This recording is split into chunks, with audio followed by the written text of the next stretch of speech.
E aí, pessoal, tudo bem? Aqui é o professor Jefferson Khalili. Antes de começarmos a nossa aula, eu quero pedir a vocês para se inscreverem no nosso canal do YouTube, ativem o sininho da notificação, curta o nosso vídeo, né? Dê o like aí. Se gostou do vídeo, compartilhe com seus amigos que estão estudando para a prova da OAB, que estão na faculdade de Direito ou mesmo estejam estudando para concurso público, ok? Também não me deixem de seguir lá no Instagram, é prof_Jefferson Khalili. Ok, pessoal? Muito obrigado e vamos nessa! Pessoal, eu até disponibilizei um material aí sobre a audiência de instrução e julgamento, algumas aulas e tal, e eu faço questão de falar sobre essas aulas com vocês. Tá, e antes da gente começar, eu quero só justificar por que isso não foi adotado antes, essas aulas online, porque principalmente, eu estava imaginando que isso não iria durar muito tempo. A gente ia fazer essas aulas lá de maneira remota, mas que isso não iria durar muito tempo. Mas, pelo visto, nós vamos ter que terminar o semestre trabalhando dessa forma, né? Dessa forma de aulas online e ao vivo. Então, é o seguinte, essas aulas agora, eu vou falar sobre a audiência de instrução e julgamento, nós vamos finalizar a audiência de instrução e julgamento, possivelmente nessa aula e na aula que vem, nós vamos terminar, não sei se na aula que vem ou mais 2 aulas. Depois, nós vamos corrigir as peças, aquelas peças que nós demos, e antes da gente dar início à aula, eu vou só explicar a maneira que vai ser distribuído os pontos. Vocês me mandaram as peças via Google Classroom, certo? Então, cada peça daquela que vocês me enviaram vai valer 5 pontos, beleza? E mais para frente, semana que vem, possivelmente na semana que vem, nós vamos começar a correção daquelas peças. Vou corrigir as peças com vocês aqui, vou passar um espelho da peça corrigida para que vocês consertem o que foi errado ou acrescentem na petição alguma tese que não foi né, elencada lá por vocês. E, ô Jane, eu estou vendo aqui que você chegou às 10h02, eu vi sua autorização, na hora que eu fui clicar, ela sumiu, por isso que eu não consegui, mas beleza. Aí o seguinte, então eu vou corrigir essas peças, nós vamos corrigir aqui de maneira remota, eu vou explicando, quem tiver dúvida, pergunta e tal, e depois eu vou mandar, vou disponibilizar o espelho da correção para vocês, e após corrigir a peça, eu vou dar 5 pontos para quem participar da correção e quem me enviar a peça depois corrigida, certo? Se a peça não precisar de correção, não precisa corrigir, só me enviar ela novamente, que aí eu vou corrigir. E essas peças, pessoal, eu pedi para vocês fazerem à mão, porque é uma maneira de treinar para a prova da OAB, né? E depois, quem quiser, eu me coloco à disposição para assinar essas peças, para que vocês coloquem no portfólio da faculdade, né? No portfólio, e tem a exigência de algumas peças. Então, eu assino depois, não tem problema, a gente combina, ou vocês vão lá no meu escritório, ou no semestre que vem, a hora que eu retornar às aulas, vocês podem me procurar lá na sala dos professores, ou dentro de sala de aula, que eu assino e bato carimbo, não tem problema não. Beleza? Então, vamos começar. Eu já tinha passado um pouco sobre a audiência de instrução para vocês, e acho importante falar sobre ela de maneira detalhada, porque a audiência de instrução e julgamento, pessoal, a parte, o momento mais importante do processo penal. Por quê? É ali que são produzidas a maioria das provas, né, na maioria dos processos. Então, é o momento muito importante do processo penal, aonde você, enquanto advogado, enquanto juiz, enquanto promotor, enquanto defensor público, deve ir para a audiência preparado e sabendo né, sabendo, tendo conhecimento do caso de vocês, né, do processo, para que possa ser efetuado ali o trabalho da melhor maneira possível. Entendidos? Então, vamos lá, vamos começar. Então, eu acabei de falar, né, que a audiência de instrução é o principal ato, né, do procedimento comum, tanto no rito ordinário quanto no rito sumário, pois é o momento da produção e coleta de prova, seja ela testemunhal, pericial ou documental, e ao final da audiência, proferida a decisão. Então, mais para frente, nós vamos falar aqui nos casos de processos mais simples, onde tenha poucos réus ou só um réu, poucas testemunhas e tal, o juiz pode e deve, na verdade, proferir a sentença ao final da audiência. Nos casos mais complexos não é possível, mas o que eu quero que você saiba nesse momento é que a audiência ela é o principal momento do processo. Beleza? Então, pessoal, o princípio adotado pelo nosso legislador, o legislador processual penal, né? Ele adotou o princípio da identidade física do juiz. O que é isso?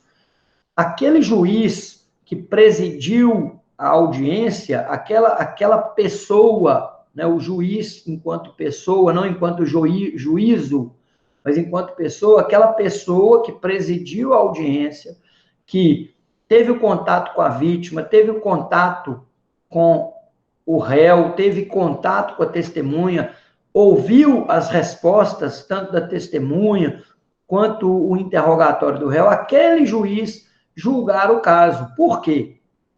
Esse juiz julgando, esse juiz que participou de todos os atos, ele julgar o caso, esse juiz que participou, né, de tudo e vai julgar o caso, ele vai julgar de maneira mais correta, de uma maneira mais próxima da realidade.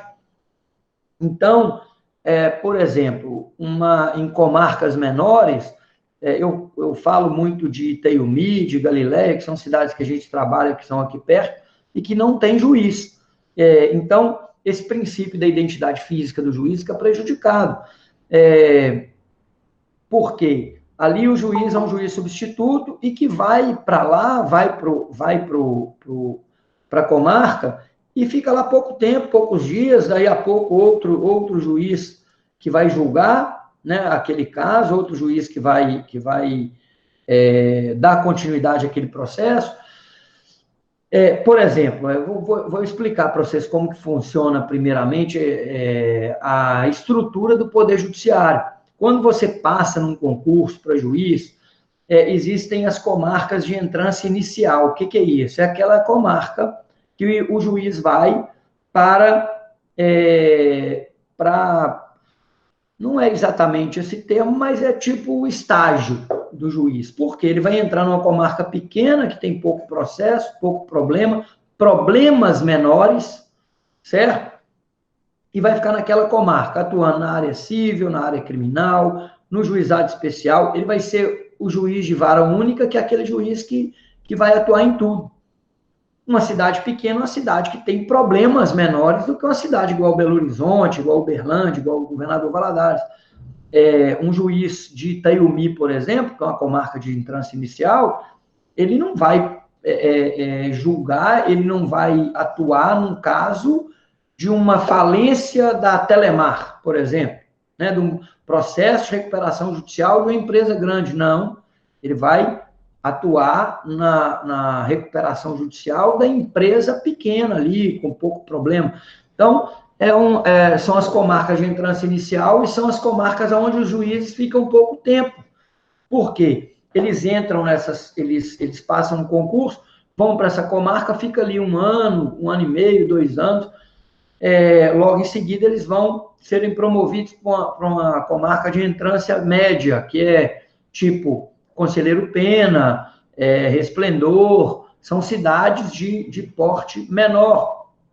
Depois o juiz vai para uma comarca de entrância final, que no caso aqui da nossa região, uma comarca de entrância final é Caratinga, Teoflotone, depois o juiz vai para uma comarca de entrância especial, que é a última instância, que são cidades igual Valadares, Betim, Uberlândia, Juiz de Fora. Então, isso é a evolução da carreira do juiz. Esses juízes, quando passam por essas comarcas de entrância menor, o que eles querem? Eles querem promoção, eles querem serem promovidos, mesmo porque, quando eles são promovidos, o salário deles aumenta, eles vão para cidades maiores, cidades onde eles podem ter uma qualidade de vida melhor e tal. Então, por que o legislador, eu estou contando isso tudo para vocês entenderem por que o legislador ele quis ele entendeu que o juiz deve julgar aquele processo no mesmo momento. Porque o juiz faz uma audiência hoje, uma audiência criminal, no dia de hoje, e esse juiz está lá em Itaiumi, por exemplo. Ele está lá, vai fazer a audiência hoje, produziu as provas, produziu testemunha, produziu prova testemunhal, ouviu o depoimento, ouviu o esclarecimento do perito, e aí o juiz abre o prazo para o Ministério Público apresentar as alegações finais, por memoriais, aí a defesa vai apresentar as alegações finais por memoriais, esse réu está solto, não está preso, o juiz não vai ter pressa, primeiro porque o réu solto, o processo, o juiz não tem pressa, não tem prioridade é de réu preso. Então, esse réu solto, nesse meio tempo, enquanto o promotor vai fazer as alegações finais, o advogado vai fazer as alegações finais, nesse meio tempo ele é promovido, vai para uma comarca maior e entra um outro juiz no lugar dele para julgar. Vocês acham que esse juiz que chegou lá e viu os depoimentos por escrito, ou mesmo, imagina só, se o depoimento for gravado, os depoimentos testemunhais forem gravados, vocês acham mesmo que esse juiz vai ter tempo, ou vai ver o depoimento de todo mundo para ele julgar? Dificilmente. Então, esse juiz que chegou para julgar, ele não vai julgar com a mesma, como que eu vou dizer, com a mesma justiça, né, que um juiz que presidiu a audiência julgaria, né, com a mesma credibilidade ali, vai ser uma sentença muito mais próxima do justo, né, essa sentença proferida pelo juiz que presidiu a audiência. Só um minutinho, parece que tem gente entrando aqui. Então, é isso. O princípio da identidade física do juiz, né, que é aquele que presidiu a coleta de prova, deve ser o mesmo que ao final julgue. E isso está lá no artigo 399, parágrafo 2º. Estabeleceu o legislador uma audiência onde toda a prova deve ser produzida. Então, o legislador estabeleceu que nessa audiência de instrução, tudo o que tiver que ser produzido deve ser produzido naquele momento. Então, essa aglutinação dos atos, né, funciona em muitos processos simples, eu acabei de falar, né, com um ou poucos réus e um número reduzido de testemunhas para serem ouvidas, mas é inviável em processos complexos onde haverá uma pluralidade de audiências. Por exemplo, tem processos de organização criminosa que tem 10 réus. Vocês viram lá, quando vocês foram fazer a peça de resposta à acusação ou defesa preliminar, que naquele momento é o momento de indicar prova. Cada réu pode indicar até 8 testemunhas por fato. Então, um processo que tem 10 réus, 3 fatos, só aí já são quantas testemunhas? Então, vai passar de 100 o número de testemunhas. Não dá para ser ouvido na mesma audiência. Eu mesmo já participei de audiência que durou uma semana. Aquele caso da morte da médica do INSS, aqui em Valadares, aquela fraude do INSS, eu fui advogado, não do cara aqui, do médico que mandou matar, né? Mas de um dos participantes lá, dos que participavam do procedimento lá de fraude ao INSS, E a audiência durou uma semana. A gente chegava no Justiça Federal 8 horas da manhã, saía 8 horas da noite. Uma semana, ouvindo testemunha, ouvindo perito, esclarecimento de perito. Então, foi muito... essa sentença, é impossível o juiz dar uma sentença num processo desse. Para vocês terem ideia, esse processo na Justiça Federal, para quem já viu esses processos grandes e tal, eu fui buscar esse processo, coloquei no porta-mala do meu carro. O processo não cabia no porta-mala do carro, de tanto volume. Eram 2 carrinhos de supermercado, o processo, é muita coisa. Então, um processo desse é impossível o juiz dar uma sentença nessa hora. Mas um processo que tem 1 réu, 2 réus, poucas testemunhas, para a gente que mora aqui em Valadares, quem quiser, né, depois que a pandemia ia acabar, para quem quiser assistir, o juiz da segunda vara criminal costuma dar sentença e audiência nesses processos simples. Juizado especial, a maioria dá sentença em audiência. Então, para quem quiser ver, quem quiser participar, assistir a audiência para ver como que o juiz dá a sentença na hora ali, já condena ou absolve, já resolve o problema todo. Por isso que eu falo com todos os meus alunos também, quem tiver interesse em advogar na área criminal, ou for promotor de justiça, ou for defensor público, levem as alegações finais prontas, assim, já preparada para a audiência. Por quê? Muito embora ali seja o momento de produção de todas as provas, mas já vai com seus argumentos mais ou menos pronto, mesmo que sejam já articulados lá na sua cabeça, porque o juiz pode pedir, te determinar que faça a alegação final de maneira oral.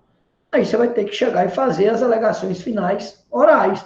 O Ministério Público vai fazer as alegações finais dele, o juiz vai dar lá 15 minutos para as alegações finais, após mais 15 minutos para as alegações finais da defesa. Então, já vai preparado para você poder falar, porque eu já vi muito advogado sendo pego aí com a calça na mão, sem saber o que fazer, porque não tinha preparado. Então, se você tiver... se algum de vocês forem militar nessa área, eu indico que já vão preparados. Beleza?